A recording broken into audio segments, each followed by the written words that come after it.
Hi, this is Ryan Zell of the Zell Challenge channel. I would like to wish everyone a happy and holy Thursday, 2019. Is the Easter Bunny a pagan fertility symbol co-opted by Christians? Some atheists and neo-pagans have suggested that the rabbit is a fertility symbol of the ancient pagan peoples of Europe. These persons claim that the rabbit was assimilated by Christianity when it absorbed Christian customs, rites, traditions, and customs given a new narrative. Is the rabbit or the hare a fertility fetish or symbol of the pagans? That is an easy question to answer. The simple answer is no. There are no known European pagan cultures which venerated the rabbit or hare as a fertility fetish or symbol. While the rabbit and the hare are known for their reproductive capability, it did not dawn on the pagan to adopt the rabbit or hare as a fertility symbol. One could hazard a guess that no one gave that rabbit or a hare a second thought due to the general timidity of the rodent. According to this tradition, the Easter hare hid Easter eggs.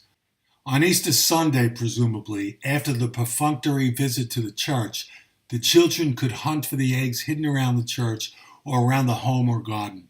It is very likely that the adults invented this to keep young children occupied and out of the way. The German hare is known as the Osterhase in German. Rather, this tradition of the Easter hare was begun sometime in the 17th century after the Wars of Religion by German Lutherans living in the Rhineland-Palatinate. The European hares were plentiful in the regions bordering the Rhine, while the Dutch have historically raised rabbits for meat, which leads to a happy union of the new tradition and culture. This tradition proved quite popular and soon caught on with the Protestants of living along the Rhine, including those in the Rhine Delta in the Netherlands. The Dutch adopted this tradition, which brings this tradition to the Pennsylvania region of the American colonies as they fled persecution by their fellow Protestants. The Dutch settlers who arrived in the American colonies brought with them their tradition of the Easter hare. The Dutch settled in the area which is known as Pennsylvania, and this area is where the tradition takes off in America. The Easter hare becomes the Easter bunny in America.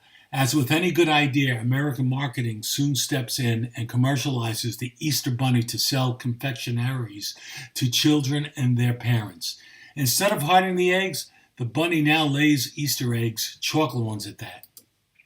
Jacob Grimm of the Grimm Brothers fame, who did not know the then new tradition of the Osterhase, went on to provide a hypothesis that the tradition was based upon his hypothetical goddess Astaria, for whom he theorized the month of Astar was named for.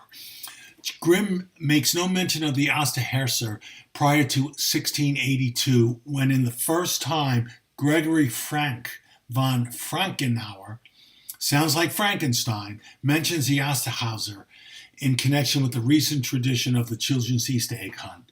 Grimm states categorically that he knows nothing of the tradition regarding the hares, but nevertheless was willing to provide its theory. According to this theory concocted by Grimm, he proposed that the Osterhase received the name because that hare was sacred to Astaria and claimed that she was the goddess of the spring and the dawn.